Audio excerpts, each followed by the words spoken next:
Bonjour et merci d'être avec nous sur RT France. Que prévoit ce projet de traité international? C'est inédit? Alors, ce n'est pas tout. D'abord, je m'excuse, je n'ai pas lu cette tribune qui a été publiée dans Le Monde hier. D'après ce que j'ai compris des extraits de presse que j'ai pu lire, ce n'est pas tout à fait inédit parce que le droit international en matière sanitaire a déjà une assez longue histoire, puisque en 1851 à Paris, il y a eu une première conférence sanitaire internationale qui était consacrée au choléra.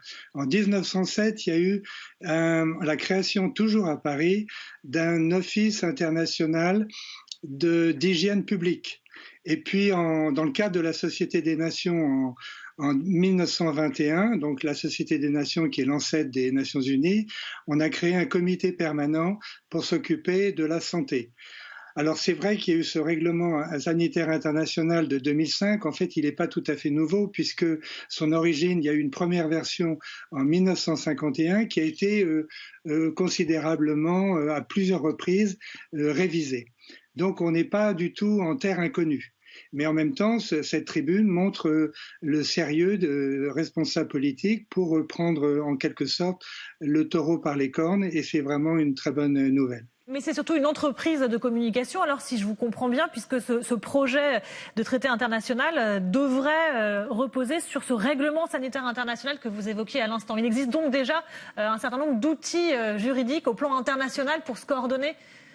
Alors, ce sont des outils juridiques, mais qui ne sont pas du tout contraignants. Le règlement international, sanitaire international, il est bien sûr applicable par les États, mais il n'y a pas de mécanisme de sanction.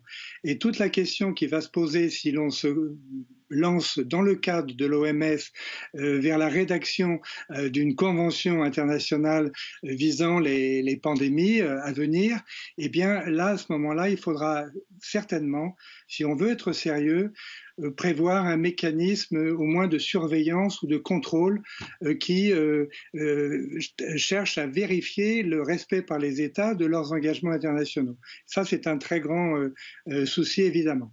C'est-à-dire qu'un traité comme celui qui est annoncé, pour être utile, doit imposer des règles communes. Qu'est-ce que ça impliquerait, surtout en matière sanitaire ? Alors, d'après ce que j'ai compris de la tribune, il s'agirait en matière de vaccins, de mécanismes de prévention des maladies, etc., d'aller bien au-delà de ce qui existe actuellement pour un certain nombre de pandémies qui sont bien identifiées, pour en quelque sorte renforcer cette coopération internationale entre les États. Et par conséquent, on a remarqué que plusieurs grands États n'ont pas signé, ou les responsables n'ont pas signé cette tribune, ce qui ne veut pas dire que tôt ou tard ils ne vont pas essayer de monter dans le train en marche, et pour essayer donc de ne pas, notamment vis-à-vis de leurs opinions publiques, de ne pas paraître à la traîne ou de mauvais joueurs ou mauvais perdants. Donc, ce qui est vraiment capital, à mon avis, en tout cas si on se place, ce qui serait tout à fait naturel dans le cadre de l'OMS, pour élaborer cette convention internationale, il faudra bien définir ce que l'on veut atteindre et surtout par quel mécanisme on va s'assurer du contrôle, du respect des engagements de chaque État. Qu'aurait changé au début de la pandémie, que changerait aujourd'hui très concrètement un tel traité s'il existait ?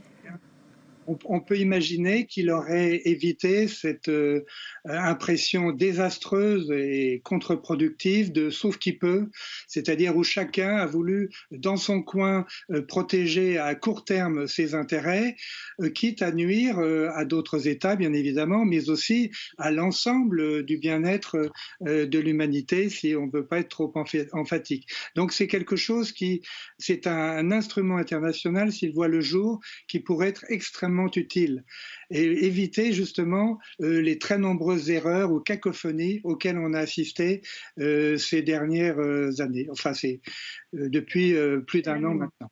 Merci beaucoup d'avoir pris le temps de répondre à nos questions sur RT France. Vincent Berger, avocat spécialiste en droit international.